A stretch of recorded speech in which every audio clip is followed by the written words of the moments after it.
Hola, muy buenas tardes, me presento, soy el estudiante José Olguera Fernández y en esta oportunidad vamos a abarcar lo que es el tema de introducción a neuroanatomía.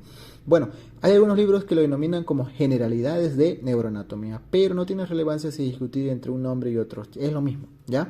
Entonces, en esta diapositiva ustedes van a poder observar todo lo que son las referencias bibliográficas que voy a ir ocupando para la obtención de lo que es la información de los siguientes videos de neuroanatomía que voy a subir, ¿ya?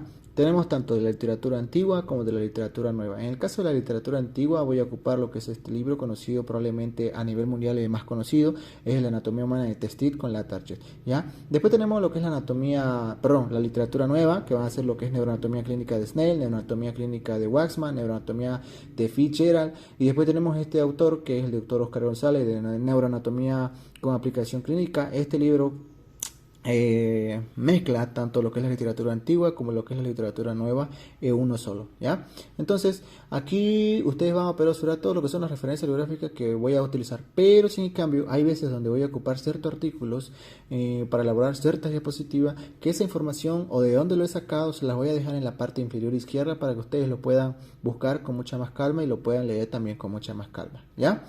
Entonces, aquí tenemos nosotros lo que es el temario o lo que es el índice que vamos a abarcar en este video, que van a ser 5 puntos en general. Primer punto, historia. Segundo punto, embriología. Tercer punto, histología. Cuarto punto, anatomía. Y quinto punto, fisiología. Ahora, quiero recalcar que la mayoría de los libros solamente hacen énfasis o mucho más énfasis en estos tres puntos que van a ser embriología, histología y anatomía. En embriología te hablan de dónde deriva lo que son los hemisferios cerebrales, de dónde derivan lo que son los pares craneales, de dónde derivan lo que es el tronco simpático. En histología te hablan un poquito sobre lo que es la neurona, cuáles son los componentes de las neuronas, la cantidad de las neuronas, los tipos de neuronas, la sinapsis, la barrera hematocefálica. En anatomía te hablan un poquito de la clasificación, tanto del sistema nervioso central como del periférico y demás. Entonces, mi trabajo de mí consiste en que yo pueda leer muchos libros de neuroanatomía y plasmarlo en un solo video para que ustedes tengan mucha mayor orientación en el tema de lo que es este mundo de neuroanatomía, ¿ya? Como les mencioné anteriormente, creo que les mencioné, o si no, no me acuerdo muy bien, para los exámenes o por motivo de exámenes yo les recomiendo que utilicen mayormente lo que son las referencias que sus docentes les pidan. Si les piden un libro, de ese libro lean, no es más, ¿ya? Pero si en cambio yo trato siempre de leer varios libros y plasmarlo en un solo video de aquí, ¿ya? Entonces, como les menciono, los libros de la literatura nueva mayormente se enfocan en estos tres puntos: embriología, historia y anatomía. Pero si en cambio, como yo he leído ya varios libros, quiero enfocarme en estos 5 puntos que van a ser estos que ya los he mencionado. Ahora, antes de que podamos empezar, quiero hacer énfasis en una cosa. Si yo hablo netamente de historia, o si yo hablo netamente de embriología, histo, anatomía y fisiología, este video se va a hacer eterno. Entonces, como este es un tema de introducción o generalidades de neuroanatomía, esto es como un pantallazo general de todo lo que van a ver en este tema o en esta área de neuroanatomía, ¿ya? Ahora, empezando con el punto número 1 de historia, probablemente yo omita muchísimos personajes o muchos autores de mucha relevancia, pero no es porque yo quiera hacerlo, sino que yo lo hago por el factor de tiempo. No quiero que el video se haga eterno y sea agobiante para ustedes solamente leer o estudiar un poco de historia. No, no, no, no. Si en cambio yo me voy a basar en un libro que es publicado por el doctor Álvaro Campero, que es de neuroanatomía quirúrgica. Él hace una secuencia en el tema número 1 escrito por el doctor Matías Baldocini. Él hace una secuencia de autores que fueron relevantes sus aportaciones de investigación referente a lo que es la parte de neuroanatomía, ¿ya? Por eso solamente voy a mencionar esos autores que vamos a ver, a continuación. Ahora, me han llamado la atención dos personajes muy importantes que yo considero que son importantes, que van a ser el doctor Paul Broca y el doctor Brodmann, ¿ya? Esos personajes sí voy a meterme un poquito más a profundidad, pero si en cambio de los otros personajes que voy a citarlos y voy a mencionar qué es lo que hicieron a través del tiempo, lo voy a hacer de una forma breve. Pero eso no significa que fue lo único que hayan hecho en toda su vida, no.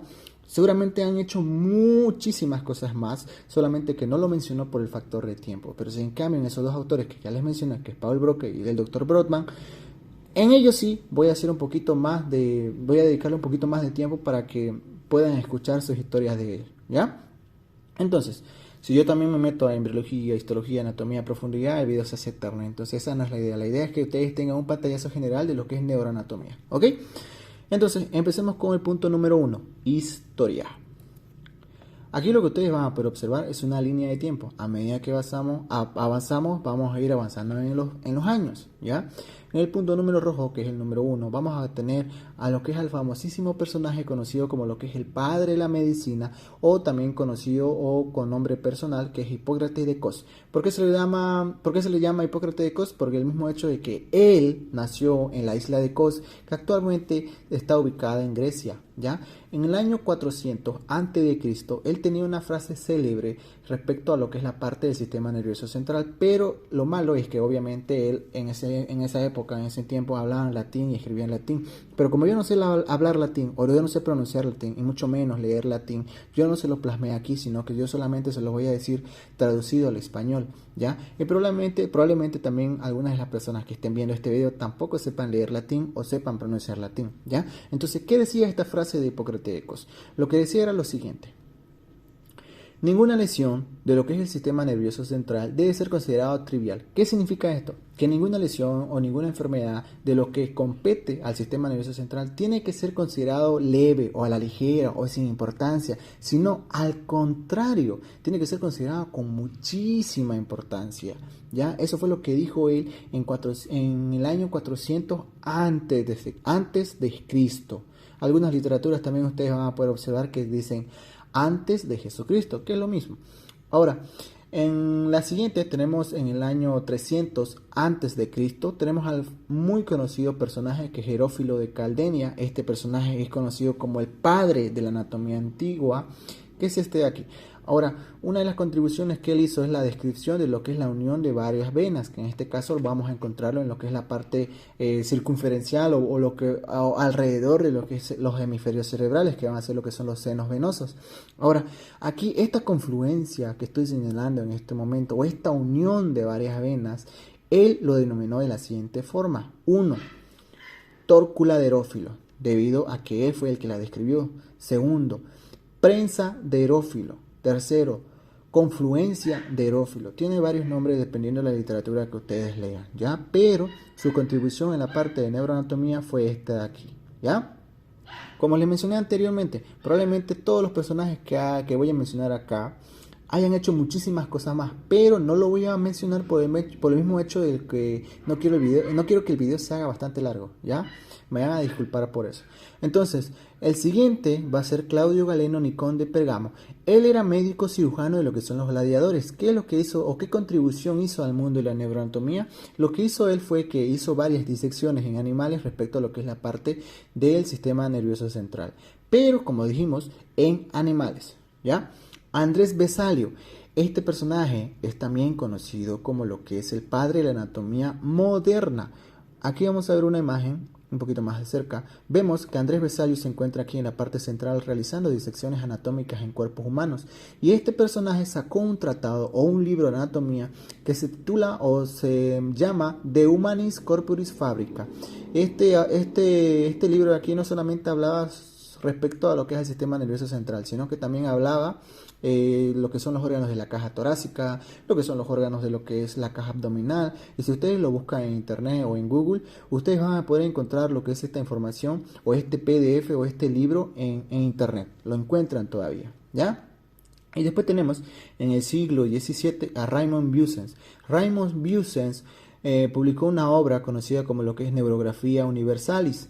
Neurografía universal, ¿ya? Y entonces, en esta obra aquí hacía referencia mayormente a lo que son los centros semioval, o sino también a lo que son las proyecciones de lo que son los pedúnculos cerebrales. Pero lo que la historia narra es que lo que son los dibujos o lo que son las orientaciones gráficas que obtenía plasmada en este libro eran muy desorganizadas. Entonces, en el siglo XVII tenemos a Thomas Willis. Él publica un libro conocido como Anatomía del Cerebro o Anatomía Cerebral, donde él utiliza términos por primera vez que hacen referencia a lo que son los lóbulos, hemisferios, y ayuda o contribuye a la descripción de la misma. Él asocia lo que es la parte de la corteza cerebral con la memoria. En el siglo XIX, el fisiólogo Arnold utiliza términos también por primera vez que hacen referencia a frontal, parietal, temporal y occipital, pero él no hace referencia precisamente a lo que es la parte de la masa encefálica. Él hace referencia a lo que son los propios huesos que conforman la cavidad craneal, ¿ya? En el siglo XIX, este anatomista y también médico, Gratiolet, es el primero en hacer descripciones precisas de lo que son los surcos primarios y lo que son los surcos secundarios, al igual que delimita lo que son los 5 lóbulos, que lo vamos a mencionar a continuación. El primero, el color amarillo, va a ser lo que es la parte del lóbulo frontal. El de azul va a ser lóbulo parietal, el de verde va a ser lóbulo occipital y el de rosado va a ser lóbulo temporal. Y hay un lóbulo más que aquí no se le muestra, pero es conocido como lo que es el lóbulo de la ínsula. Si nosotros elevamos esta parte de aquí, de lo que conforma parte del lóbulo frontal y lóbulo parietal, y también dirigimos hacia abajo lo que es esta parte aquí que estoy señalando, nosotros vamos a ver una abertura, o vamos a tener una abertura donde vamos a poder visualizar lo que es el lóbulo de la ínsula. Y bueno, esto lo de aquí que estoy señalando en estos momentos, según las distintas literaturas que he podido revisar, se le conocen con 3 nombres. Uno, labio superior, que es este de aquí, también conocido como lo que es el opérculo superior, o también conocido como lo que es el opérculo frontoparietal, que es todo esto de aquí. Frontoparietal por el mismo hecho de que pertenece o forma parte de lo que es el lóbulo frontal y el lóbulo parietal. Y de igual forma este de aquí es conocido como lo que es el labio inferior, el opérculo inferior y el opérculo temporal. Si nosotros abrimos donde se encuentra este surco de aquí, que es un surco primario, que es el surco de Silvio o el surco lateral, ahí encontramos lo que es la parte del lóbulo de la ínsula. Esos son los 5 lóbulos que ha mencionado Gratiolet en el siglo XIX. Ahora, hablemos un poquito sobre lo que les mencionaba, que él escribió lo que es la parte de los surcos primarios y lo que son los surcos secundarios. ¿A qué me refiero con esto? En la parte de lo que son los surcos primarios, hago referencia a que estos surcos nos van a permitir delimitar entre un lóbulo con otro lóbulo. Por ejemplo, este de aquí que estoy conociendo, que están conociendo, este de aquí que estoy señalando, perdón, se conoce como lo que es el surco central o también conocido como lo que es el surco de Rolando. Es más o menos vertical, ¿ya? Si ustedes observan, esto delimita entre un lóbulo y otro lóbulo, que es conocido como el amarillo, el de frontal, lóbulo frontal, y el azul, el lóbulo parietal, ¿ya? Y entonces este es un surco primario, delimita entre un lóbulo y otro lóbulo, pero los surcos secundarios van a ser los que conforman propiamente de un lóbulo en sí, ¿ya? Otro surco primario es este de acá, que es conocido como lo que es el surco de Silvio, también conocido como lo que es el surco lateral, que va a delimitar entre estos 3 lóbulos, entre el lóbulo frontal, parietal y el temporal. Y ahora, aquí no hay un surco precisamente que delimite entre estos 3 lóbulos que estoy mencionando, lo que es el azul, el rosado y el verde. No, no hay. Son líneas imaginarias que van de un lado a otro para poder delimitar entre los que son los lóbulos parietal, occipital y el temporal. Entonces, son 2 líneas imaginarias. Una es más o menos vertical y otra es más o menos transversa. Vamos a empezar primero por lo que es la parte de la línea vertical que recorremos. Son imaginarias. No es que haya un surco que delimite entre otro, que delimite un lóbulo y otro lóbulo, ¿no? Entonces, este de aquí, esta línea más o menos vertical, va desde lo que es la parte del surco preoccipital, perdón, surco parietoccipital, este de aquí es parietoccipital y este de aquí sería el surco preoccipital. Entonces ahí se crea una línea imaginaria y después tenemos la línea imaginaria transversa que va a chocar a la parte posterior del surco lateral, que es este de acá, hasta chocar con la parte media de esta línea vertical. Y entonces ahí tenemos los límites entre lo que es el lóbulo parietal, el occipital y lo que es la parte del lóbulo temporal. Al igual mismo, este autor, Gratiolet, crea o describe un patrón general de lo que es la parte de la configuración de giros y surcos de la masa encefálica. Es decir, crea un patrón universal de todo lo que es la parte de todas estas descripciones del cerebro. Y eso nos ayuda a nosotros a poder estudiar lo que es la parte de la masa encefálica. Después tenemos en el siglo XIX de igual forma al doctor Paul Broca. Recordemos que le dije que iba a hacer mucho énfasis en 2 personajes. Uno es este de aquí, que es Paul Broca, el doctor Paul Broca, y el otro es el doctor Brodmann. Solamente voy a hacer una breve referencia por el momento. Más adelante lo vamos a ver un poquito más a profundidad para que puedan abarcar un poquito más respecto a la parte de la biografía de este doctor, ¿ya? Entonces, Paul Broca en el siglo XIX, en el transcurso de los que son 56 años de vida de este señor o de este doctor, trabajaba en un hospital conocido como lo que es el hospital de Bicêtre, y entonces ahí le hacen una interconsulta a lo que es al servicio del doctor Paul Broca, donde conoce a un señor conocido como lo que es Le Borgne, y entonces este señor tenía una dificultad para poder hablar, y entonces nosotros le realizaba o el doctor Paul Broca le realizaba cualquier pregunta y él no podía responder, tenía una dificultad para hablar y lo único que podía decir era tan. Entonces, por ende, este señor, que es su primer paciente que ha tenido en el transcurso de su vida, le conocían como el Monsieur Tan o el señor Tan, porque era la única respuesta que obtenían a través de cualquier pregunta que les realizaban a este señor. Por ende, se le llamaba o se le conocía como el señor Tan. Y entonces, Paul Broca, una vez habiendo conocido a este señor Tan, y el señor Tan fallece y el doctor Paul Broca decide hacer una autopsia a su cerebro y visualiza que hubo o hay una lesión en lo que es la parte de la circunvolución frontal inferior del lóbulo frontal, y visualiza que hay una lesión. Entonces, por ende, él decide agarrar su cerebro y decide mostrarlo o divulgarlo en la parte de la comunidad científica de su época para poder describir o poder precisar o poder mencionar que hay una parte de la corteza cerebral que está asociado con el habla. Entonces, esto vamos a abarcarlo por el momento. Más adelante vamos a abarcar con mucha mayor profundidad sobre lo que es la parte de la biografía del doctor Paul Broca, ¿ya? Y después el doctor Brodmann.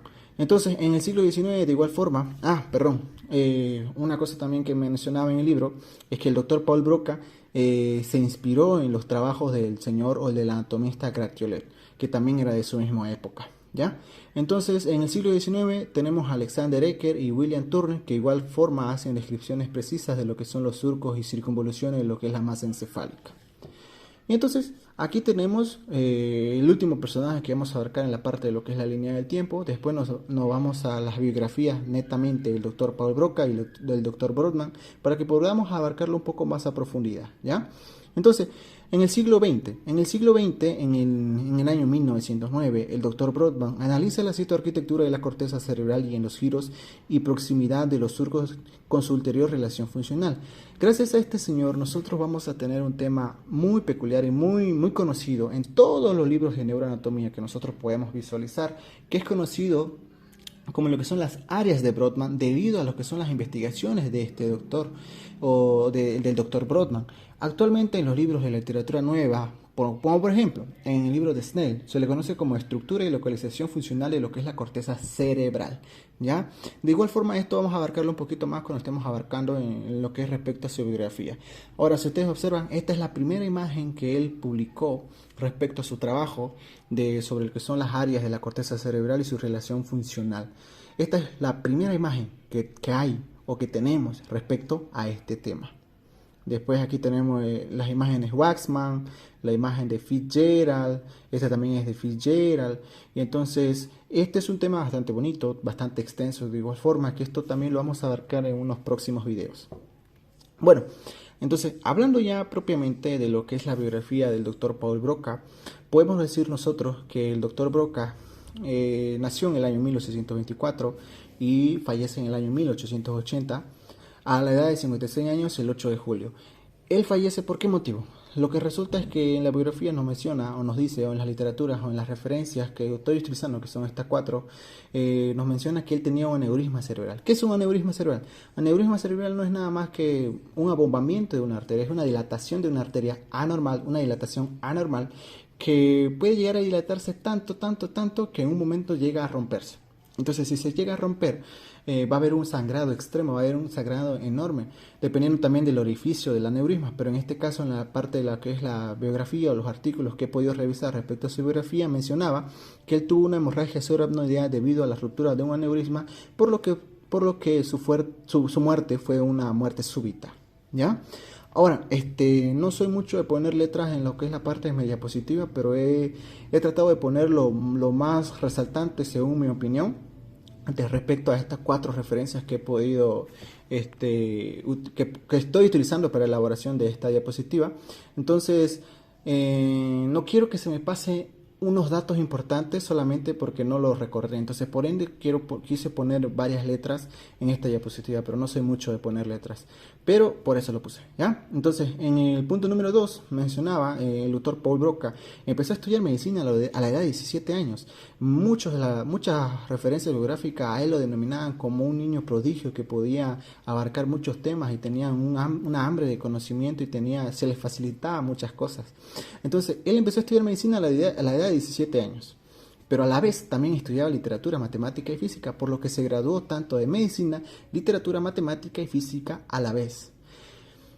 Él quiso estudiar ingeniería, pero no estudió ingeniería por el mismo hecho de que su hermana contrajo una una enfermedad y falleció por eso, y él le interesó la parte médica y decidió estudiar medicina. A la edad de 20 años se gradúa de la Escuela de Medicina allá en París. Es profesor de cirugía, es el profesor de cirugía más joven a la edad de 29 años, aparte de dominar el idioma francés, ya que él es de allá. También dominaba el idioma inglés, griego, alemán e italiano. A lo largo de su trayectoria, que son 56 años, él publica 59 tratados sobre lo que es la parte del cerebro. Ahora, por eso les digo, o sea, el hecho de nosotros poder presentar un poquito de su biografía no significa que vamos a abarcar los 59 tratados que publicó el doctor Paul Broca. Si yo lo hago, va a ser un video bastante extenso. Yo no los quiero agobiar, solamente quiero resaltar algunos puntos que he considerado importantes para su conocimiento de ustedes. Pero aquí está, 59 tratados ha publicado el doctor Paul Broca, y solamente vamos a mencionar uno que es muy conocido a nivel mundial sobre lo que son los pacientes afásicos que ha podido atender el doctor Paul Broca. Entonces, el doctor Paul Broca trabajaba en este hospital conocido como Hospital de Bicêtre, espero estar pronunciándolo bien. Y entonces el doctor Paul Broca, como le mencioné anteriormente, es consultado por un paciente. Su primer paciente que tenía dificultad para hablar es conocido como Louis Victor Le Bogne, más conocido como Monsieur Tan. Monsieur es como que una palabra en francés que significa señor, entonces vamos a decirle nosotros señor Tan. Nosotros le hacíamos cualquier pregunta y la persona nos respondía de una forma adecuada, como cualquier persona. Si en cambio él lo único que decía era tan, tan, tan, tan, nada más. Entonces, a lo largo de todo lo que es el tiempo, esta dificultad de hablar ha tenido muchos nombres. En los artículos que he podido revisar los mencionaban como afasia expresiva, afasia motora, disartria cortical, afasia motora eferente, pero ahora hay muchos tipos de afasia. No quiero hablar sobre este tema, pero quiero que sepan que ha tenido muchos nombres a lo largo de toda su trayectoria. Este paciente, señor Tan, fallece, y entonces el doctor Paul Broca decide hacerle una autopsia a lo que es la parte de su cerebro. Y entonces él ahí puede visualizar que hay una lesión en lo que es la parte de su cerebro. Ahorita lo voy a enfocar, aumentar más, vamos a hacerle zoom.